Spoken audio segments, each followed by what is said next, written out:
I am on day 7 of my third 7-day fast. So I've done 7 days, then gone back to eat, 7 days, gone back to eat. This is the third time I've done it.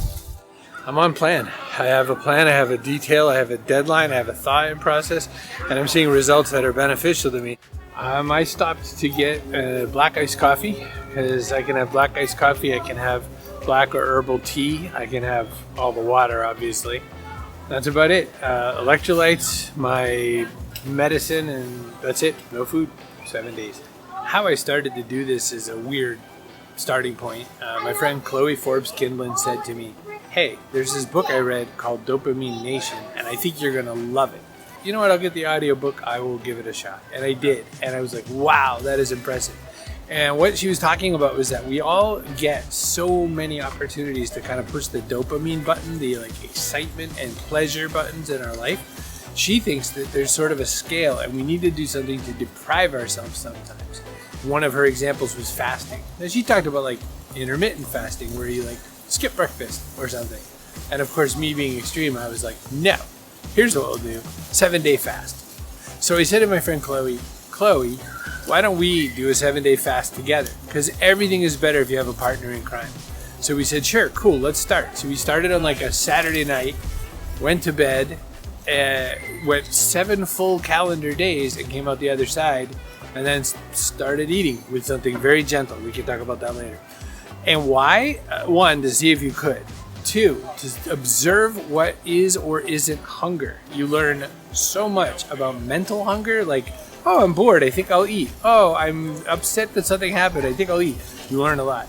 And then the third was, it wouldn't hurt if like I dropped a few LBs in the process, and that has also happened. So it's funny how much of Dave's Fish Market is backing up right now. I'm standing next to a candy shop. I can see the new kitchen. I can see the Oregano Italian restaurant, pizza place one more down. We're surrounded by food all the time. When you think about going out, what do you think about? You go out and get a bite with someone, you get a cup of coffee, but what do you get? Like a little bagel or something. You go for lunch, you get a sandwich or a pizza slice or something. Food is all over the place. And so when you start thinking about it, you go, wow, it is no wonder obesity is like 58% of Americans. I'm probably 20% of it on my own. Side effects. One thing is, I noticed that when I'm done doing this, while I'm doing the fast, I crave the weirdest things. I crave a mix of horrific things and a mix of like weirdly, like celery or pizza slices and things like that, or dumplings, Chinese dumplings. But what's real is, when I get done this, I want to eat good for me things. Like I want to eat the best possible whatever. It doesn't have to be amazing. It doesn't have to be gourmet. It has to be better quality. I think that's an interesting side effect. There's different types of fasts. You can do like what I'm doing, which is just water, black tea, black coffee, nothing else for however many days you set up.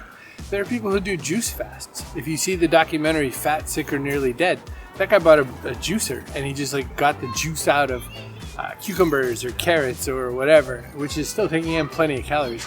The reason I picked the water fast is that after 3 days you go into ketosis, after 4 days you go into what's called autophagy. I think that's how you say it, autophagy.